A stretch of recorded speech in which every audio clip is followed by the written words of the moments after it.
আজকের গল্প শ্রীপর্ণা পালের কলমে আত্মসম্মান। সুচরিতা বাড়ির মেন গেট খুলে বাড়ির ভেতরে ঢুকতে ঢুকতেই শুনতে পেল শাশুড়ি ও বরের কথাবার্তা। শাশুড়ি তার নিজের ঘরে বসে চলেছেন। শোন সুদীপ, বৌমার ওপর কড়া নজর রাখবি। টাকা পয়সা যেন বৌমার বাপের বাড়িতে একদম দিতে না পারে। সুদীপ হাসতে হাসতে বলে, তুমি একদম চিন্তা করো না মা, সুচরিতার ব্যাংক অ্যাকাউন্ট আমার নামের সাথে জয়েন্ট করা আছে, তাই ও কাউকে টাকা দিলেই আমার কাছে মেসেজ চলে আসে। রাগে দুঃখে অপমানে সুচরিতার দু চোখ ফেটে জল বেরিয়ে আসে। অসুস্থ বাবার মুখটা মনে পড়ে যায় সুচরিতার। ওর মনে আছে ছোটবেলা পর্যন্ত থেকে আজ পর্যন্ত বাবা ওকে বকেনি পর্যন্ত। ছোট থেকেই সুচরিতা কোনো কিছুর জন্যই অভাব অনুভব করেনি।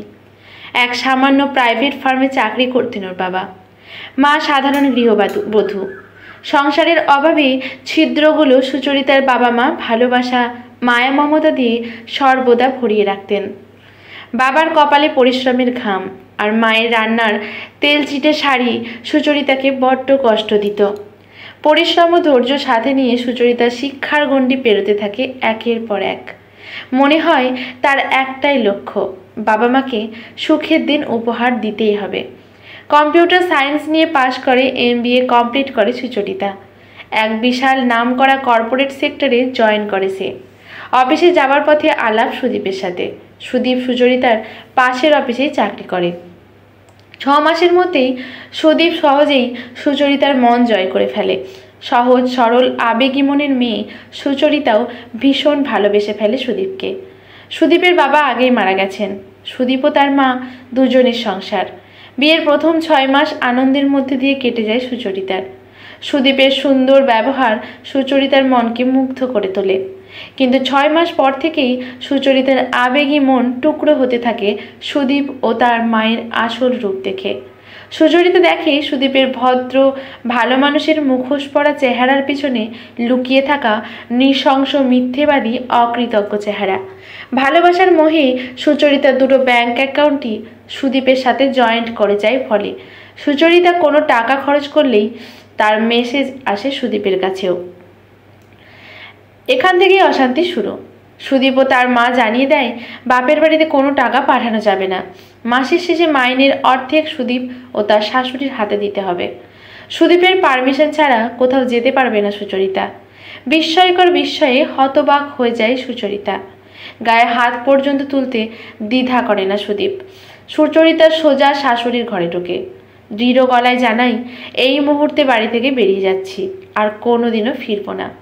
আমি একটা ফ্ল্যাট কিনেছি, যার রেজিস্ট্রেশন আজ কমপ্লিট হয়েছে।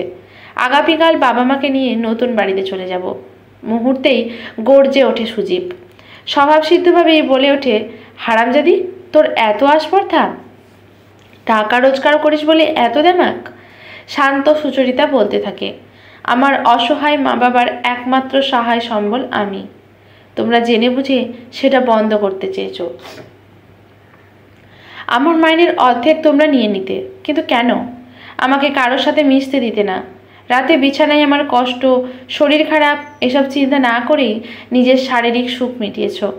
আমার স্বাধীনতা কেড়ে আমার পায়ের জুতো করে রাখতে চেয়েছ। আমার টাকার ওপর তোমাদের ভয়ঙ্কর লোভ ছিল। সুদীপ, তুমি এত নোংরা লোভী মানুষ যে তোমার প্রমোশনের জন্য তোমার বসের বাড়িতে দিনের পর দিন আমায় নিয়ে গিয়ে আমায় বসিয়ে রাখতে। তুমি ছুতো দেখিয়ে বাইরে বেরিয়ে যেতে, আর আমাকে অসভ্যতা সহ্য করতে হতো। এমনকি তিনি আমাকে শয্যা সঙ্গিনী হওয়ারও প্রস্তাব পর্যন্ত দেন। আমি রাজি না হয় তুমি আমার অসুস্থ বাবার কাছে পর্যন্ত যেতে দিতে না। তবে আমিও মনে মনে ঠিক করে রেখেছিলাম, তোমার মতো পশুর হাত থেকে নিজেকে রক্ষা করবই। আমার অফিসের সাহায্যে আমি অন্য ব্যাংকে আমার বাবার সাথে একটা নতুন অ্যাকাউন্ট খুলি। আমার পরপর 2টো প্রমোশনের খবর তোমাকে দিইনি। আমার মাইনে বেড়েছে, সেখান থেকে টাকা বাঁচিয়েছি।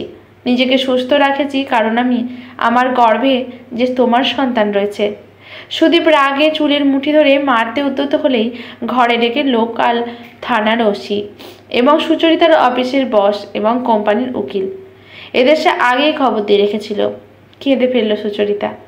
কোম্পানির উকিল আশ্বস্ত করলেন যত তাড়াতাড়ি সম্ভব ডিভোর্সের ব্যবস্থা করবেন তিনি। ভালোবাসা সত্যিই বড় অসহায় সুদীপ। দিনের শেষে কষ্ট ভাগ করে নেওয়ার বন্ধু হিসেবে তোমাকে চেয়েছিলাম, কিন্তু তুমি তো নিজেই আমার কষ্টের কারণ হয়ে গেলে, বলে ওঠে সুচরিতা। আত্মসম্মান বড্ড ভারী শব্দ। এই শব্দের কাছে ভালোবাসা, প্রেম, সঙ্গী সব কিছুই নিমেষে ভীষণ ক্ষীণ হয়ে যায়। তাই ভালোবাসা দিয়ে সম্মান নয়, সম্মান দিয়েই ভালোবাসুন। মানুষটার আত্মাকেই যদি সম্মান দিতে না পারেন, তাহলে আর ভালো করে কি বাসবেন সেই প্রিয় মানুষটাকে? আজকের গল্পটি এখানেই সমাপ্ত। ভালো লাগলে লেখকের প্রতি শ্রদ্ধা জানিয়ে একটি কমেন্ট করে যাবেন। ইউটিউব থেকে দেখলে চ্যানেলটি সাবস্ক্রাইব করে নেবেন। ফেসবুক থেকে দেখলে পেজটি ফলো করে রাখবেন এরকম নতুন নতুন অসাধারণ সব গল্প পাওয়ার জন্য। ধন্যবাদ।